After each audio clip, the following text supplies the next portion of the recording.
சமூக நீதி என்பது வெற்று அரசியல் கோஷமல்ல, அது தமிழ்நாட்டின் அரசியலின் உயிர் நாடி. சாதி, மதம், பாலின பாகுபாடுகள் இல்லாத சமத்துவ சமுதாயத்தை உருவாக்க கனவு கண்டார் பெரியார். பெரியாரின் கனவை இன்று எல்லாருக்கும் எல்லாம் என்ற உயரிய கொள்கை மூலம் நனவாக்கி நடைமுறைப்படுத்திக் கொண்டிருக்கிறார் தமிழ்நாடு முதலமைச்சர் மு.க. ஸ்டாலின். பெரியார், அண்ணா, கலைஞர் ஆகியோர் வரையறுத்த சமூக நீதி 1.0 தமிழ்நாட்டின் வளர்ச்சிக்கு அடிப்படை சிந்தனையாக மாறியது. நம் திராவிட மாடல் ஆட்சியினை சமூக நீதி 2.0 என்று அழைக்கும் அளவுக்கு பல நலத்திட்டங்களை செயல்படுத்தி வருகிறார். பெரியார் கண்ட கனவு இன்று முதலமைச்சர் மு.க. ஸ்டாலினால் நிஜமாகி வருகிறது.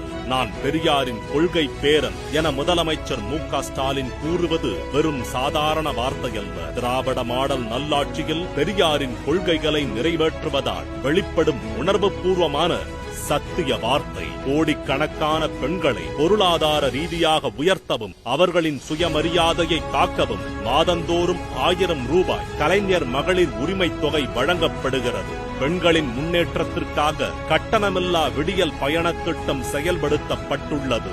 அரசு ஆவணங்களில் காலனி என்ற வார்த்தையை நீக்க நடவடிக்கை எடுக்கப்பட்டுள்ளது. ஏழை மாணவர்களுக்கான விடுதிகள் அனைத்தும் சமூக நீதி விடுதிகள் என பெயரிடப்பட்டுள்ளன. முதலமைச்சர் மு.க. ஸ்டாலின் உருவாக்கிய சமூக நீதி கண்காணிப்பு குழு கல்வி, வேலைவாய்ப்பு, பதவி உயர்வு, மகளிர் உரிமை ஆகிய துறைகளில் சமூக நீதி முழுமையாக செயல்படுவதை உறுதி செய்கிறது.